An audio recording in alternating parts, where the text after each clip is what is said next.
All right, let me just take a swig of coffee for the road.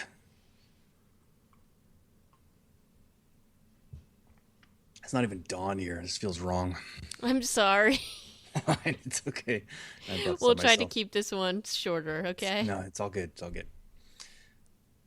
And hello and welcome, zombie fans. This is the 98th episode of Reanimated.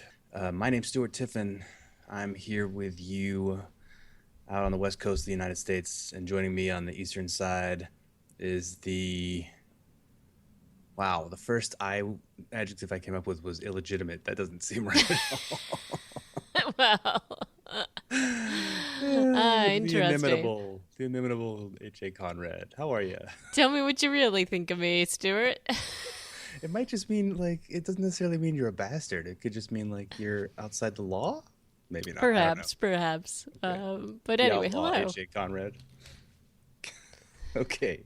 Well, I hope you're doing better than my brain is this morning, which is to say, zombified. Mine too.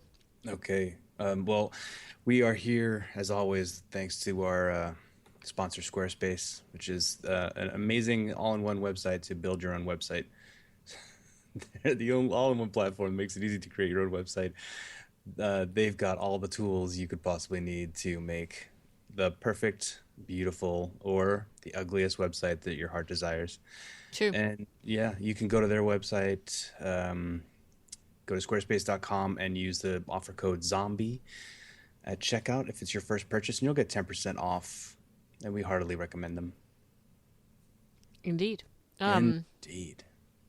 But we have a few little tidbits in the news column today. Do you want to kick us off with this? And I admit, when I first saw this, and I had heard something about this, I thought that this was fake.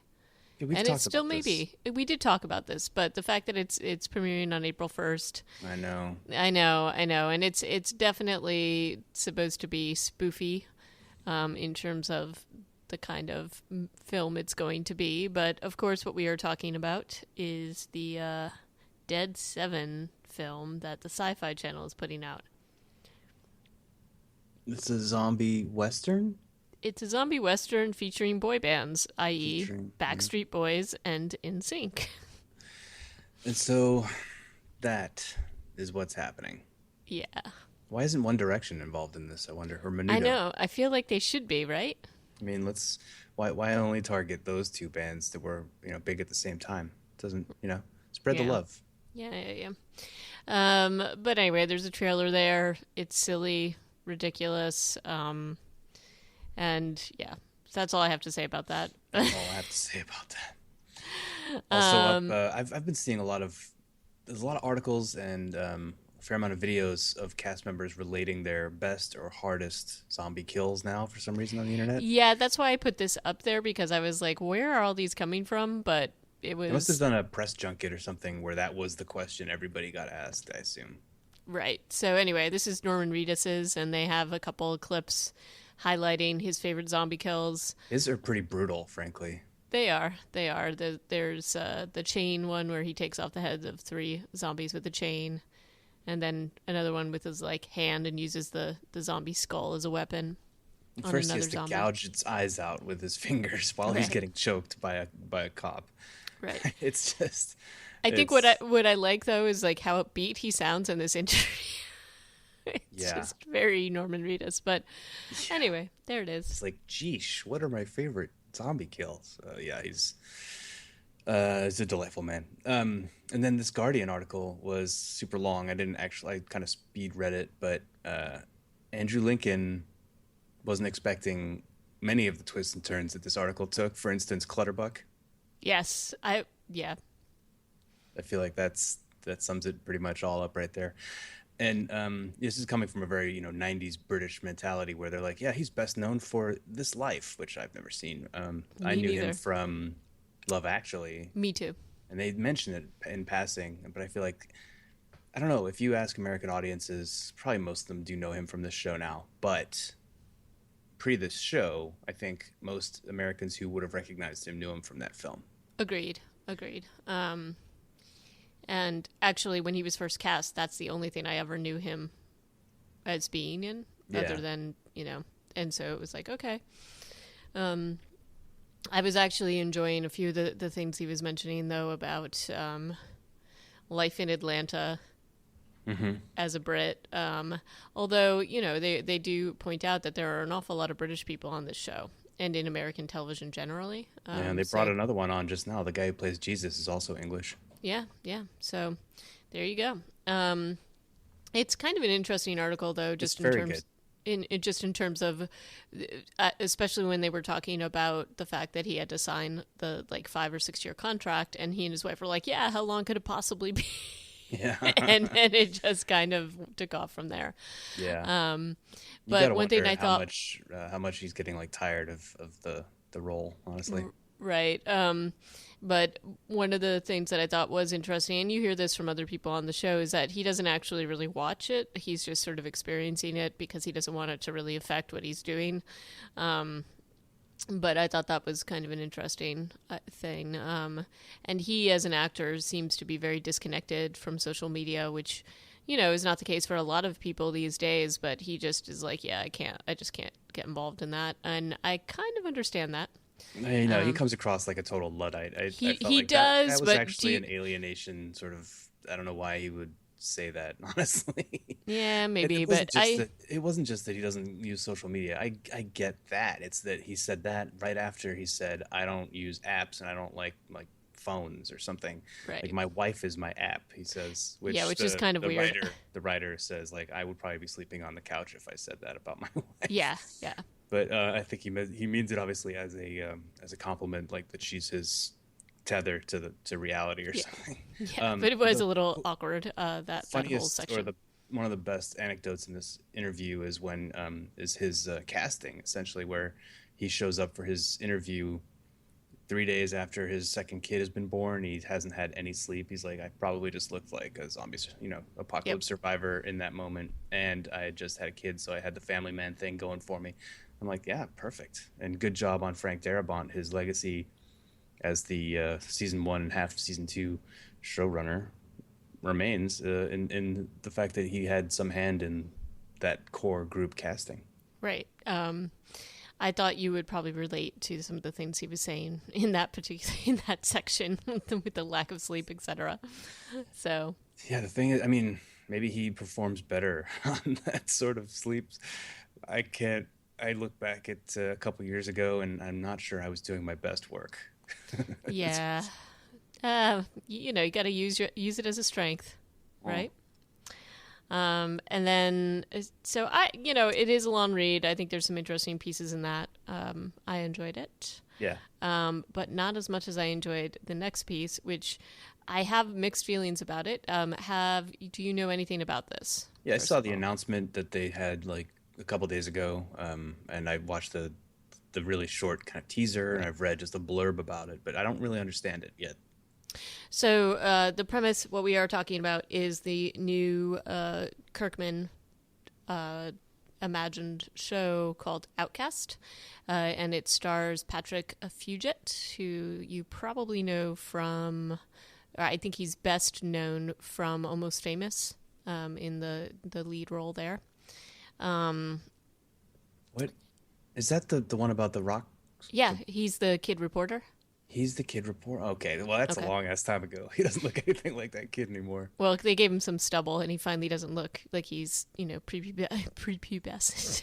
Yeah. So, but in any case, what this show is, it's called Outcast. It's based upon a Kirkman comic, and I think it looks cool, but as you know, I have a weird thing about demonic possession and children, and I think that looks like it's definitely going to have that Yeah. going on. Yeah, the trailer is definitely kid heavy.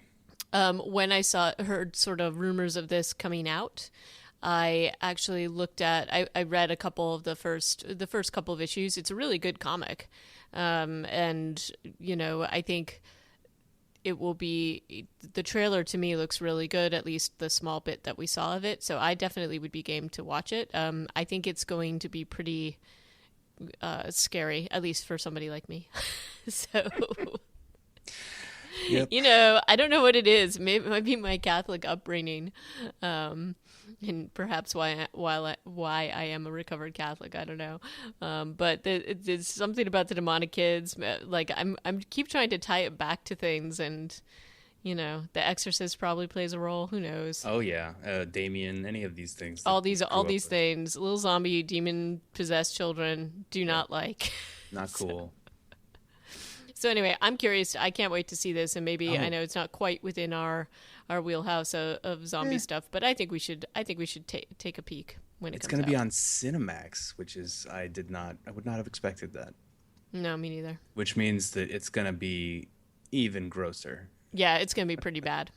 So, Oh wow. And there'll oh, probably but the be some premise good. of the show, just the premise of the comic and whatever, is that the main character that Patrick Fugit plays is he has witnessed all these people basically becoming possessed around him, committing horrible acts. So he thinks he is the cause of this. And so basically makes himself a shut in. And then it starts happening in a wider spread area.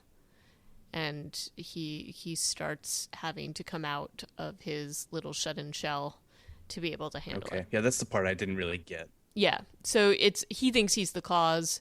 He doesn't quite know how he's the cause, but that's sort of what the premise of this is.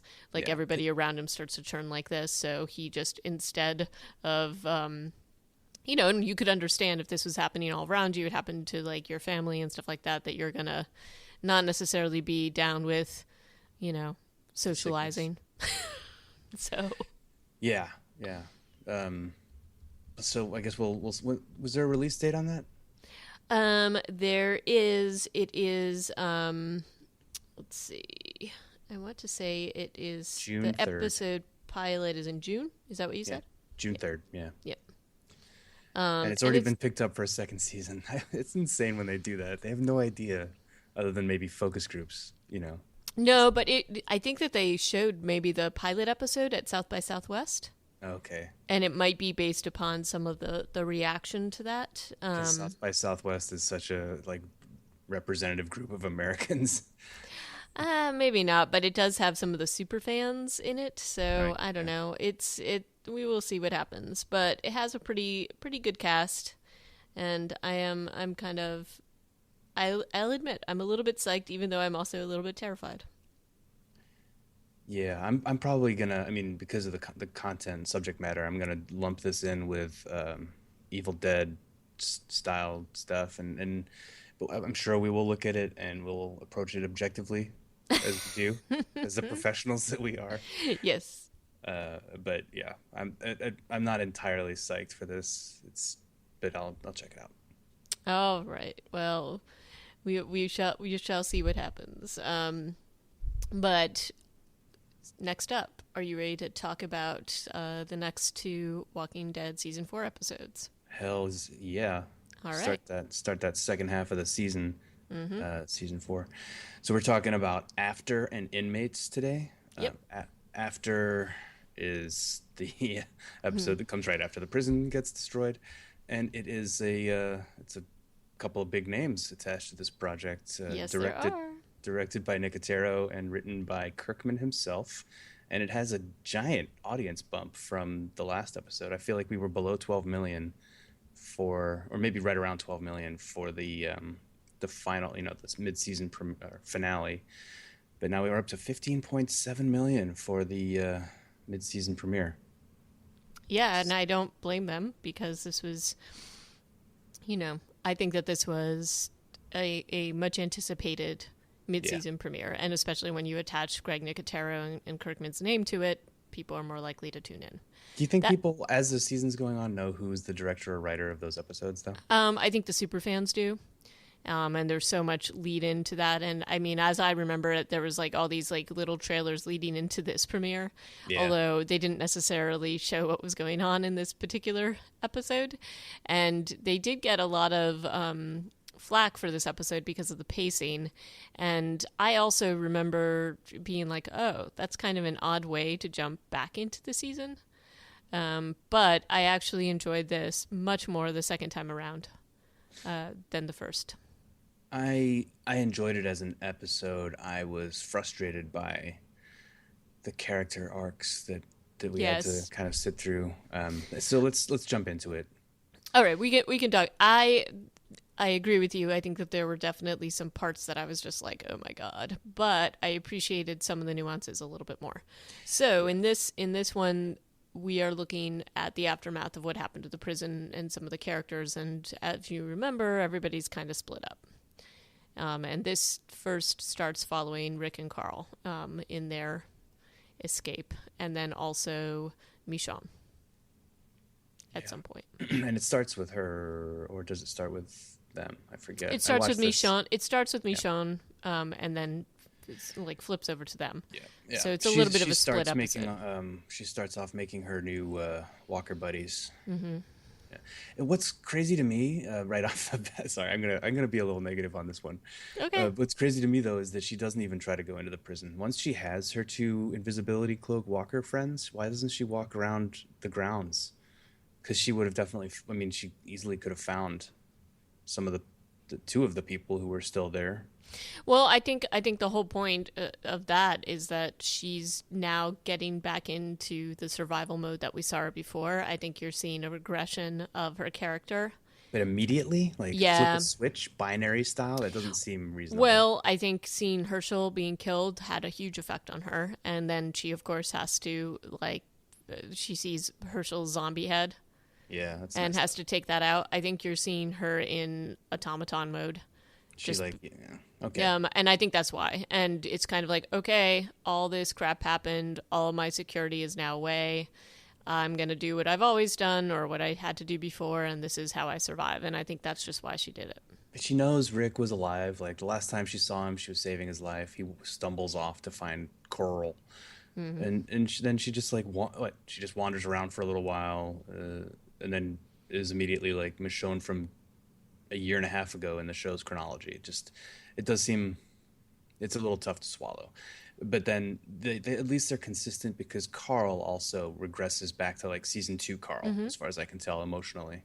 Yep, definitely. So I think that's where they're going here, and then they're showing the progression of that through the episode with both of those characters. And I think that's also the reasoning behind the last line in the show in this particular episode. So, so yeah, so we've got her, and then we've also she's not. We get to see a little bit more of Michonne pre Walker. Yeah, but it's like dream stuff. It's not 100%. And I kind of wish that we could watch her origin story. A little bit more, yeah. Yeah, like that would be cool. But instead, it's kind of like mixed into dreams, and that's fine. I like the actor who plays her husband slash lover.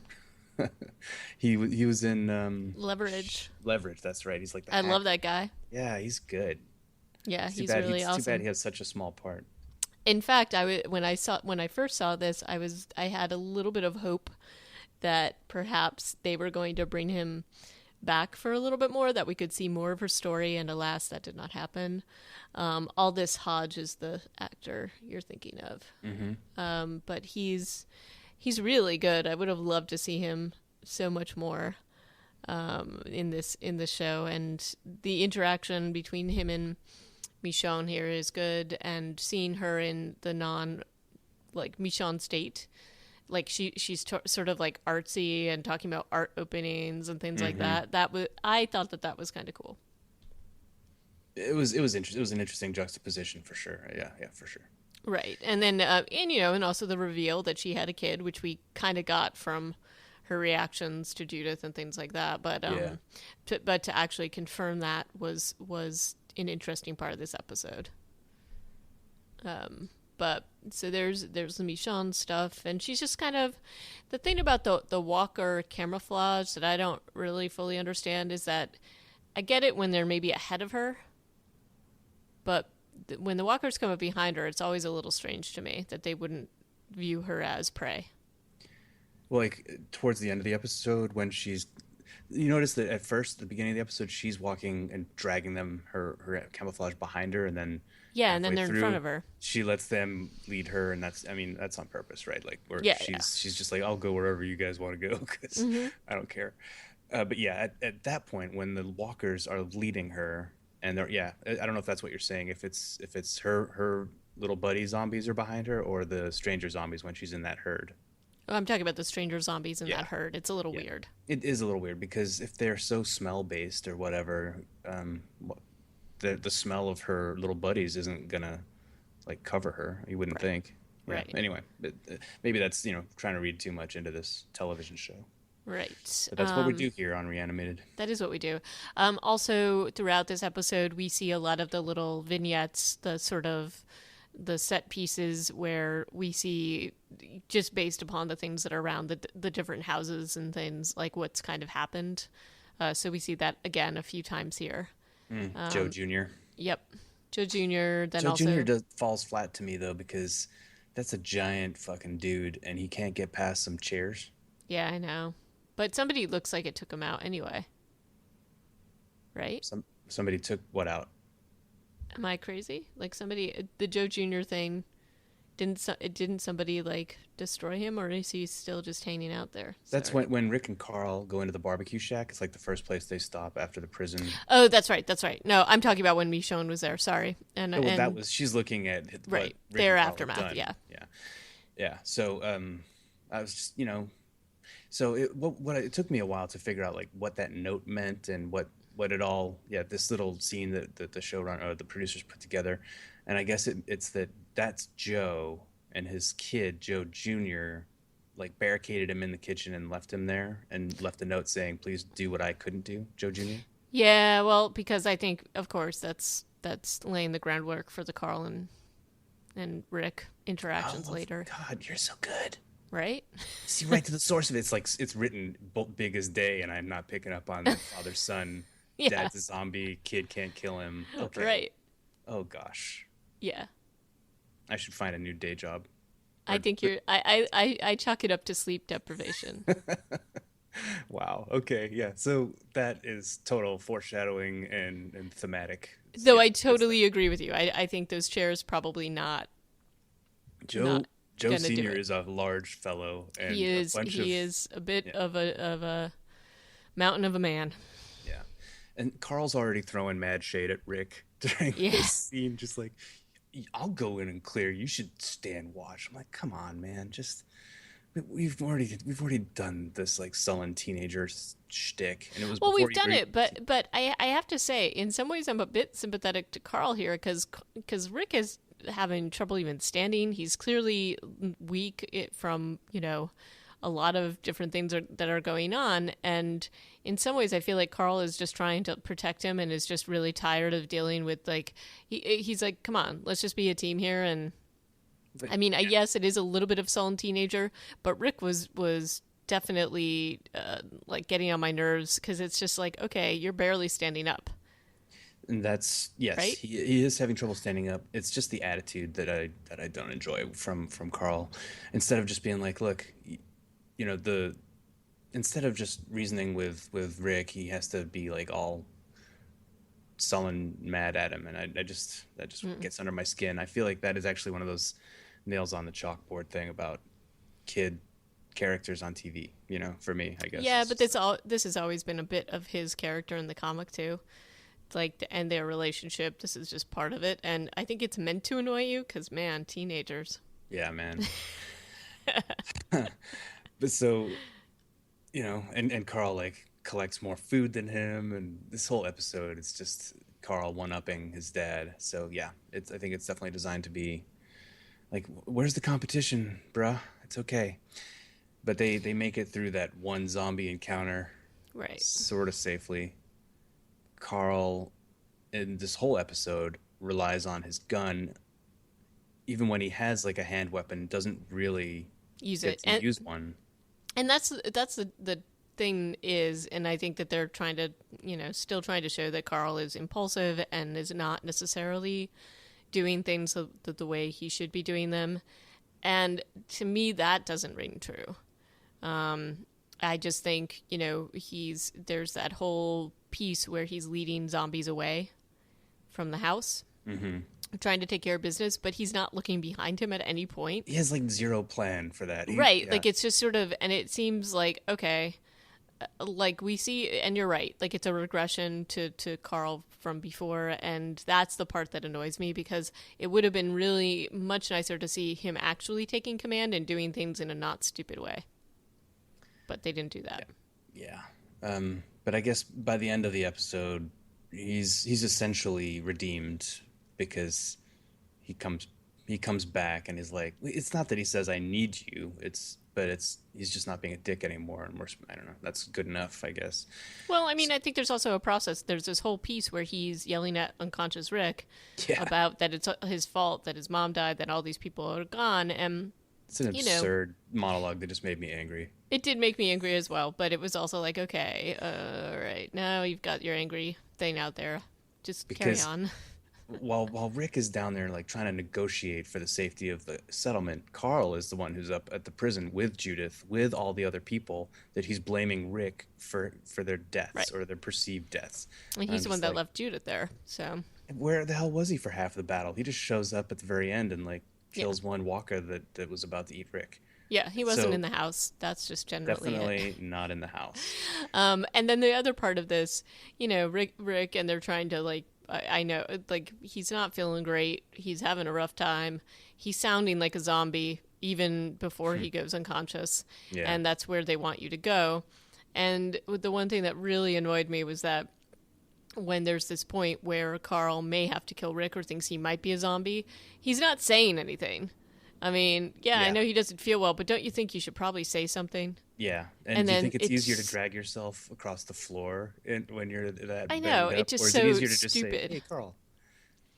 Yeah, So stupid. It was like that part did drive me nuts. manufactured. Yeah, for sure. And then the part where you were talking about in terms of Carl not using the hand weapon that he had, his whole stupid thing with the house and the food. At first, when he picked up that solar lamp or that solar like garden path thing, I was like, "That is a great idea." First of Yeah. all, it's been in the sun all day, so it'll light up if it's dark inside. Yeah. And second of all, it's really sharp looking, and you could stab a dude in the face with that. But he doesn't even use it. I feel like he probably drops it somewhere, or I don't even know.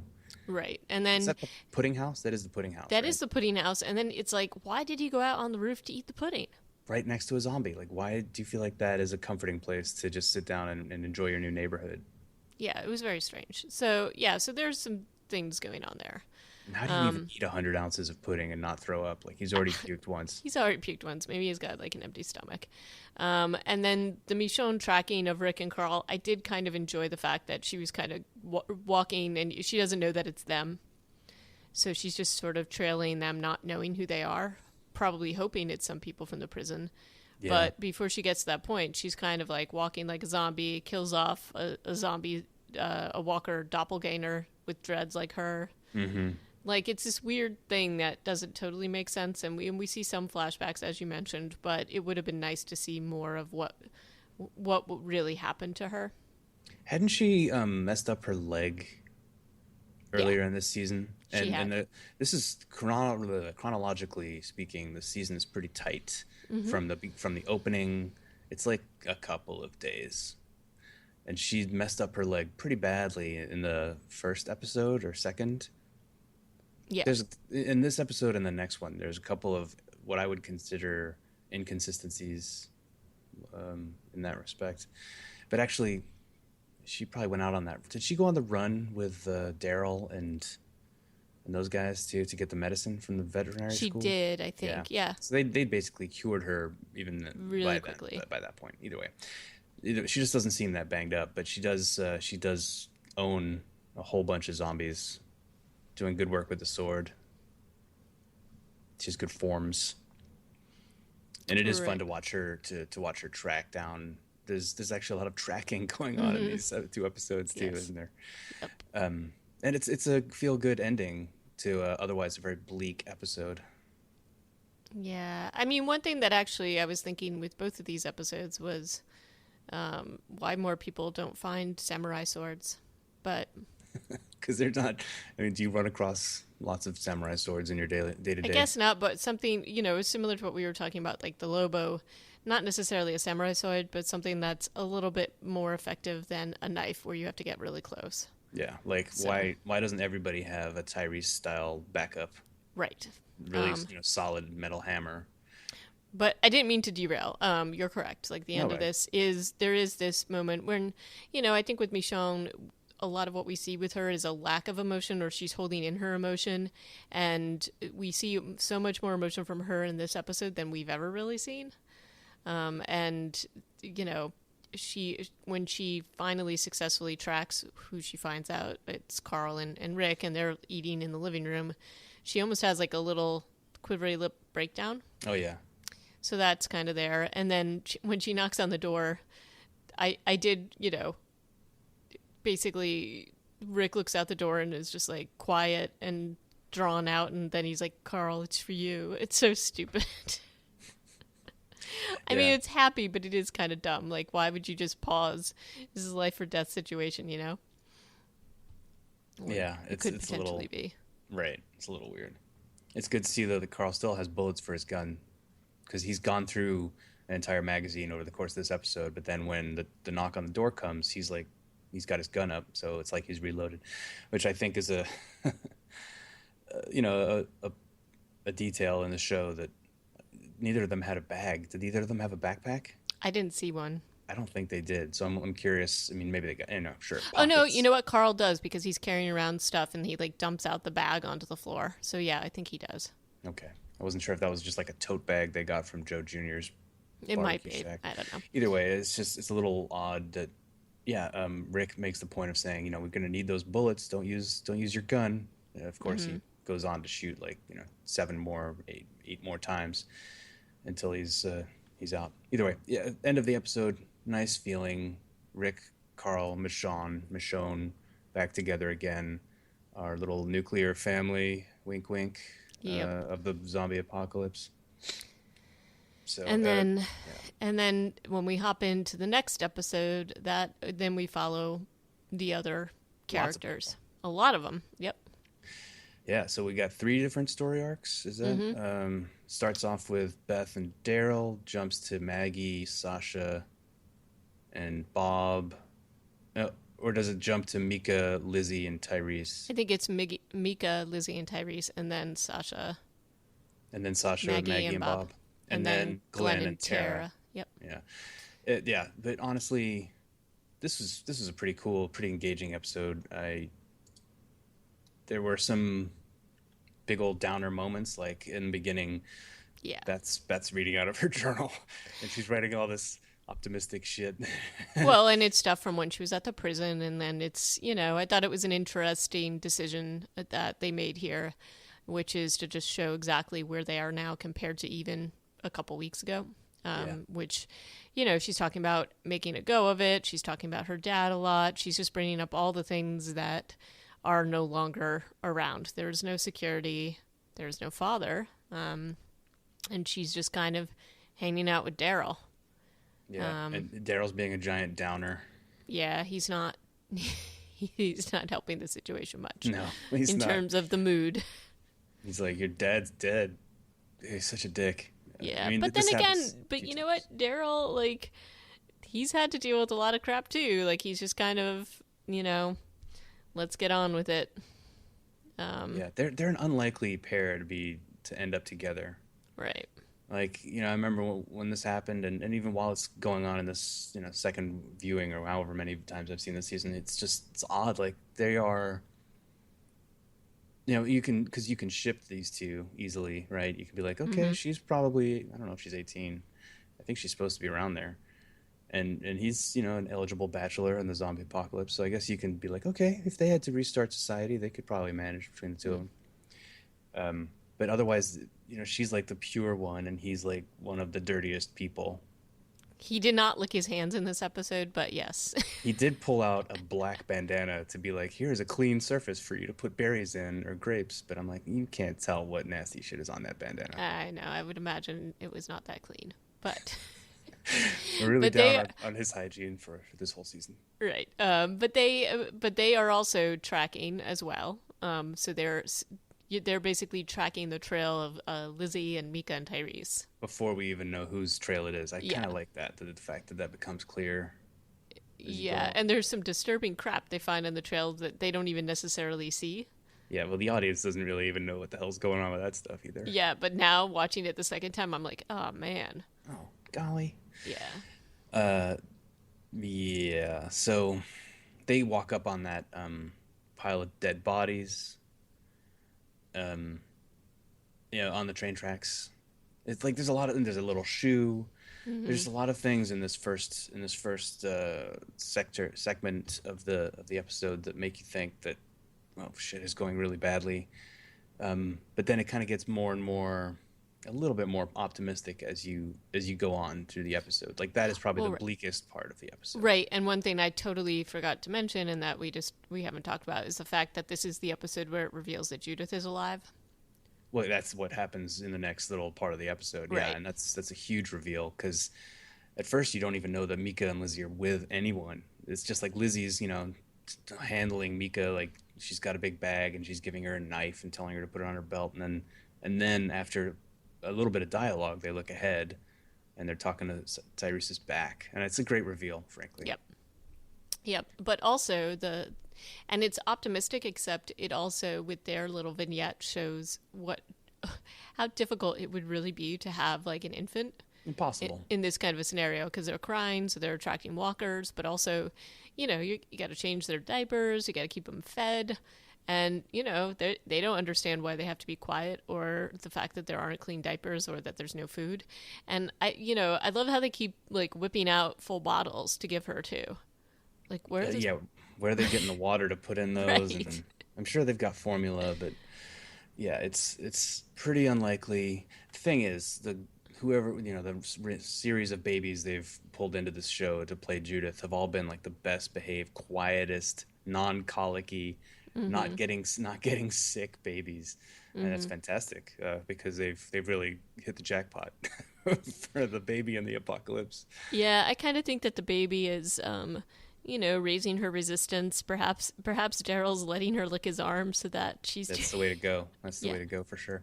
It, but this is, I think, maybe the only episode in the whole since Judith's character has entered the show, where they really show her to be the liability that she is. Right, like an And actual baby would be.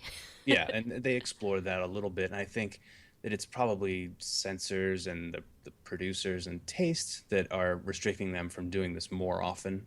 Mm. But I'm glad that they at least acknowledge it. Yeah, no, agreed. Um, so yeah, I mean, you're gonna have a baby on this show. You better tread lightly. Um, but yeah, so this is really interesting part of this episode to me. Like Tyrese is clearly out of his depth. Yeah. He's struggling to maintain these two little girls and the baby. Like any one of these other people with him is already like a handful, and he's got three tiny people to try and like shepherd through. And he's obviously having a hard time, but he's managing pretty well, considering that he was like this psycho dude two Mm-hmm. episodes ago. This is like back to paternal, nice Tyrese.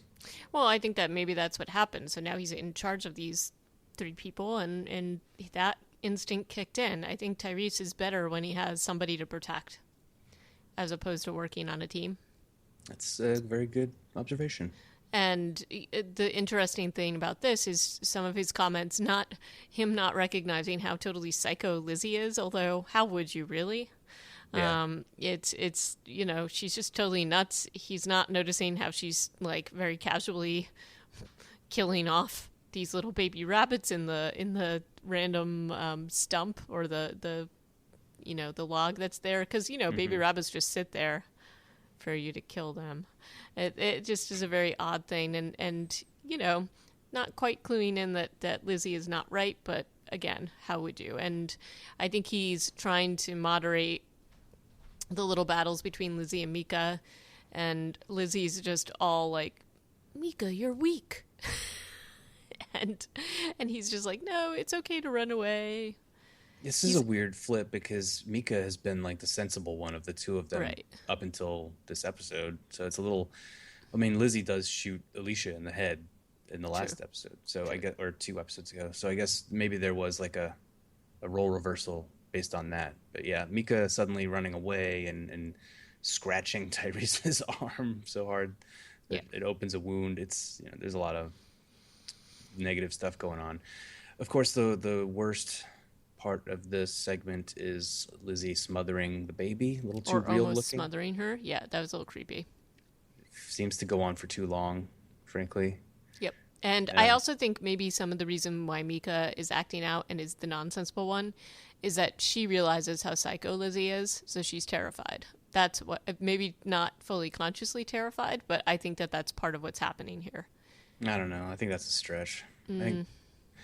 otherwise, because she's the one telling Lizzie like shut the baby up. Oh, true, true.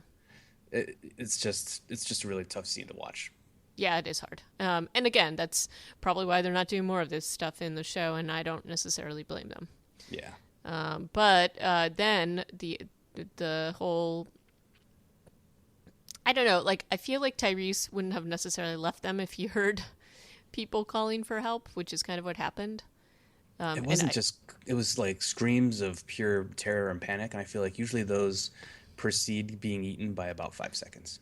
right, and I don't know that you're going to necessarily leave the kids alone in the woods to go and see what's up. Yeah. You may take them with you, but you're not going to just leave them on their own. But yeah, so that was a little bit of a stretch. And then he basically is sort of thrown into this weird melee. Which is a total failure. Yeah. Because these guys, the baseball bat guy, like misses a swing.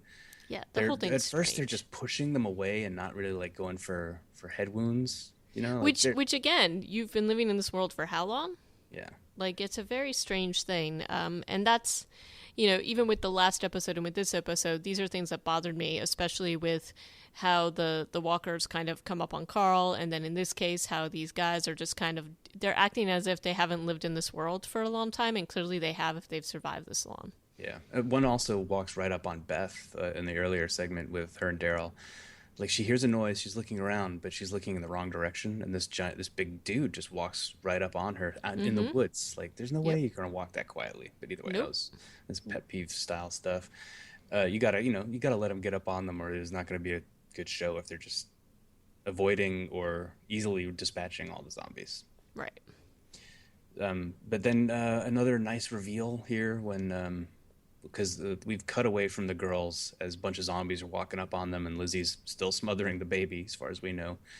And we cut away from that back to the fight, and Tyrese is just like, well, everybody's been bitten or is completely dead, so I guess, whoops. And then Carol shows up with the girls, like she's taking care of business, and this is a very tense moment because she doesn't know if he knows, and we've probably Yeah. forgotten if he knows or not, but all he does is go up and give her a big hug, and it's nice, but it's also like, ew, what's gonna happen? Yeah, yeah. No, there's definitely some tension there. And then that leaps into the next or the next storyline, which Maggie, Sasha, is, Bob. yep, Maggie, Sasha, Bob. And, they're the one thing that's kind of interesting about all these storylines is it's what's next. And, if you were had the security of the prison, you now don't have it at all. You don't know where any of your people that were with you are. And what do you do next? Do you automatically assume that you're alone and just continue on, or do you look for survivors? And that's kind of what Maggie wants to find out what happens to Glenn. And so she has a little bit of a tiff with Sasha and Bob about it, because she's like, okay, I need to go and do this, and I'm going to do it whether you come with me or not. And then there's this weird little exchange because Sasha's just like, why? And Bob makes the good point. Well, we can't just keep surviving. This at least gives us sort of a point to living. So that was an interesting observation. Yeah, Bob's being way too optimistic and positive and moral compassy to last on the show. True. true. And that this was a sign of that. Yes, that's Yep. totally true. Yep. And they go to track down the bus, and you see weird things with Maggie because she's definitely having a little bit of a Rick thing going on for a lot of this episode, where she's just kind of spacing out, not doing her Maggie thing.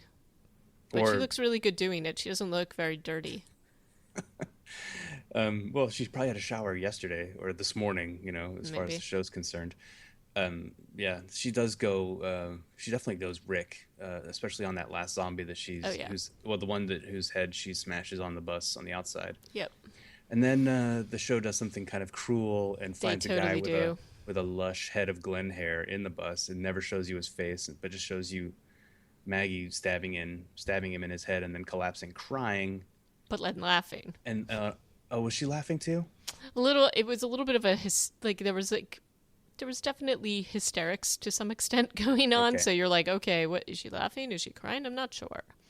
But then like it's a long scene of that, and then we cut right to Glenn's face. So it's not that unfair, but it does seem to take way too long for us to be like, was it? No, okay, no, he's right there because somehow he dragged his borderline unconscious ass back into the prison.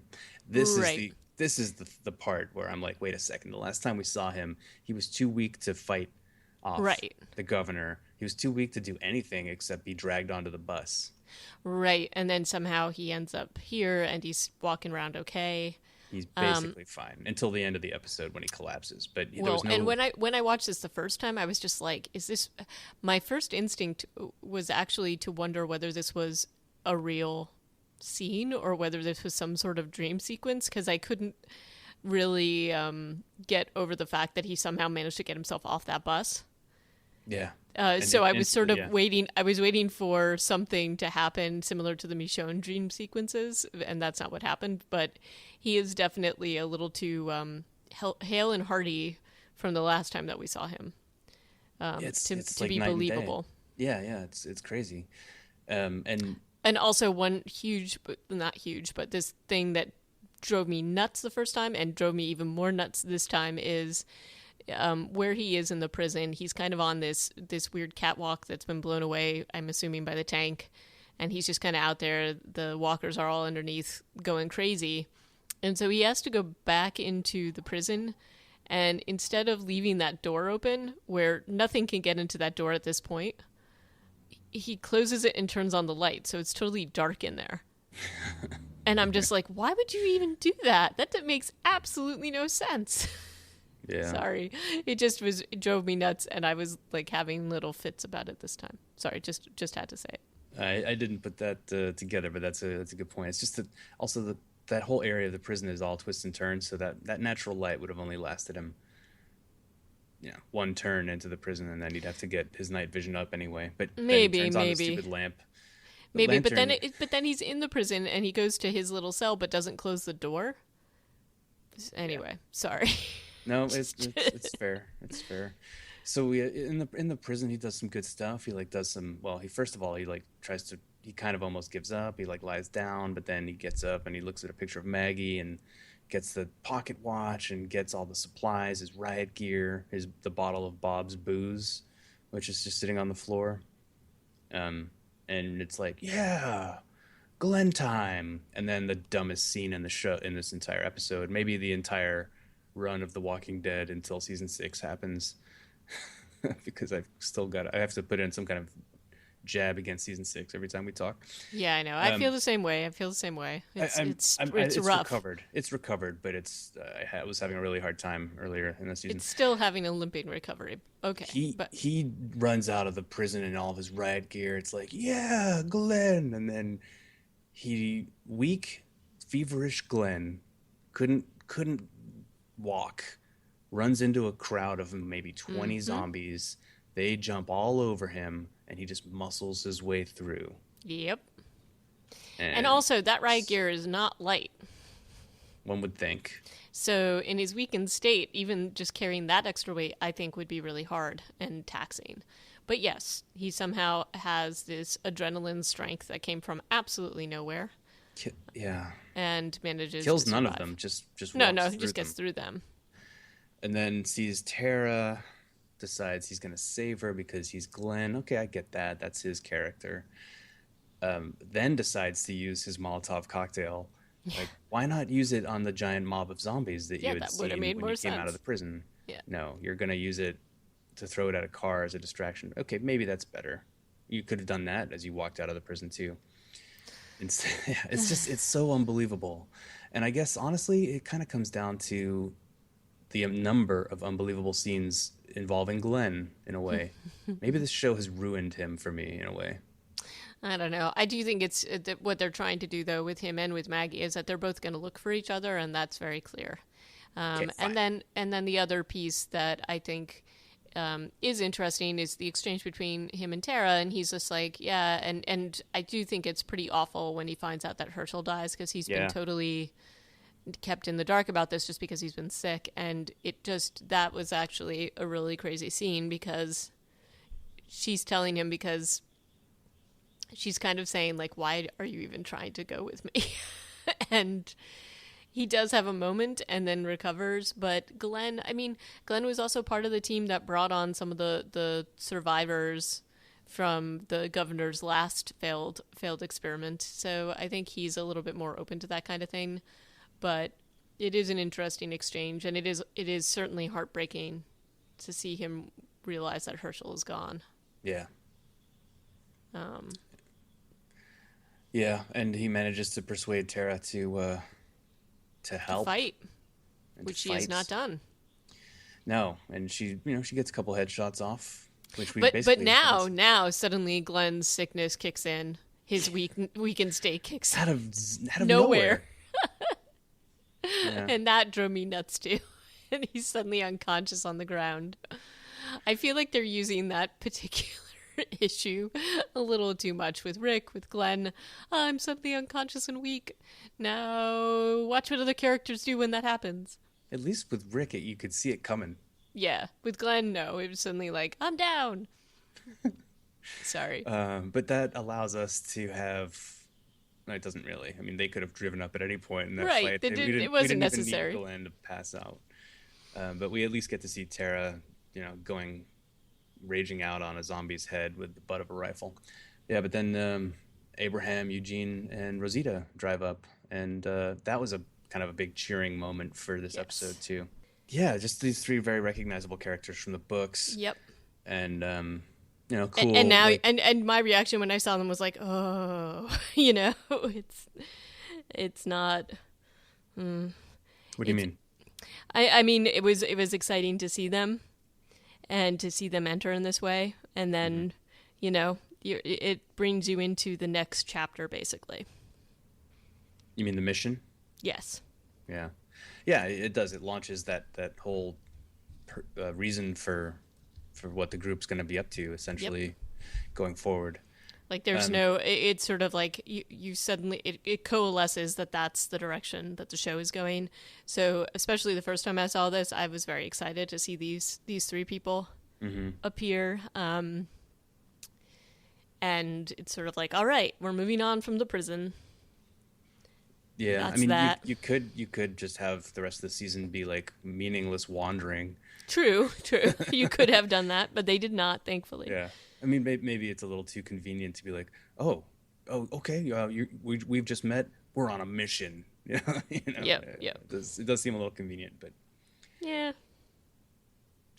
But yeah, and so then that wraps up this episode of Wanderings and Trackings. But I'm still enjoying this season a lot more than season 6, even the second time around. So we are going to take a little bit of a hiatus due to travelings and wanderings. yeah, our release schedule. I mean, our depending on me editing and putting stuff online, it might not suffer. So it might Okay. be it might be transparent to our listeners. The next time we're gonna get together, though, we're gonna just continue along this merry way Yep. with episodes claimed. Oh, claimed Yes. and Yes. still, which are 11 and 12 in this season. Still a long way to go to the end of season I 4. know. Holy crap! I know. This is, yeah. So it's a hike, but we'll have fun. But I think claimed is a good one. So looking forward to that. Me too. And So yeah, be sure to join us once again. On this trip down memory lane.